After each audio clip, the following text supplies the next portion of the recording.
ചെമ്മീൻ്റെ പല വെറൈറ്റികളും നമ്മൾ കണ്ടിട്ടുണ്ട്. അപ്പോൾ ഇതും കൂടി ഒന്ന് ട്രൈ ചെയ്ത് നോക്കൂ. അടിപൊളി ടേസ്റ്റാണ്.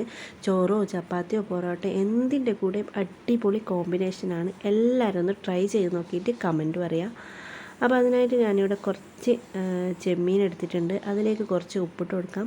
എന്നിട്ട് ഇതിലേക്ക് ചതച്ച വറ്റൽ മുളകാണ് ഇട്ട് കൊടുക്കുന്നത്. അതിട്ടിട്ട് നല്ലോണം മിക്സ് ചെയ്ത് കുറച്ച് സമയം ഒന്ന് മാറ്റി വെക്കാം. ഇനി ഒരു പാത്രം വെക്കാം. അതിലേക്ക് കുറച്ച് ഓയിൽ ഒഴിച്ച് കൊടുക്കുന്നുണ്ട്. ഇനി ഇതിലേക്ക് നമ്മുടെ ചെമ്മീൻ ഇട്ട് കൊടുത്തിട്ട് നല്ലോണം ഒന്ന് പൊരിച്ചെടുക്കാം. പൊരിച്ചത് നമുക്ക് കോരി മാറ്റാം. ഇനി ഇത് കുറച്ച് ഓയിൽ കൂടുതലാണ്, അപ്പോൾ കുറച്ചും കൂടി നമുക്ക് കോരി മാറ്റിയിട്ട് ഇതിലേക്ക് കുറച്ച് കടുകിട്ട് പൊട്ടിച്ചു കൊടുക്കാം. എന്നിട്ട് കുറച്ച് പച്ചമുളക്, പിന്നെ ഇവിടെ എടുത്തിട്ടുള്ളത് ചെറിയുള്ളിയാണ്. നിങ്ങൾക്ക് വേണമെങ്കിൽ വലിയുള്ളി ഇട്ട് കൊടുക്കാം. എന്നിട്ട് നല്ലോണം മിക്സ് ചെയ്ത് കൊടുക്കാം. എന്നിട്ട് കുറച്ച് തക്കാളി അരിഞ്ഞതും കൂടി ഇട്ടിട്ട് നല്ലോണം നമ്മൾ വഴറ്റി കൊടുക്കാം. ഇനി ഇതിലേക്ക് ചതച്ച വറ്റൽമുളക് തന്നെയാണ് ഇട്ട് കൊടുക്കുന്നത്.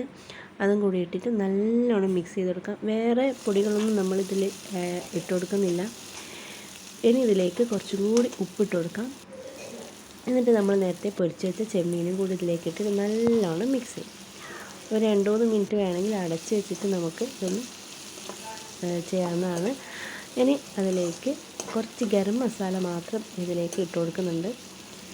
അതിട്ട് കൊടുക്കാം. ഇനി അതിൻ്റെ മുന്നേ ആയിട്ട് തന്നെ കുറച്ച് ക്യാപ്സിക്കം അരിഞ്ഞതും കൂടി ഇട്ടിട്ട് നല്ലോണം മിക്സ് ചെയ്ത് കൊടുക്കാം.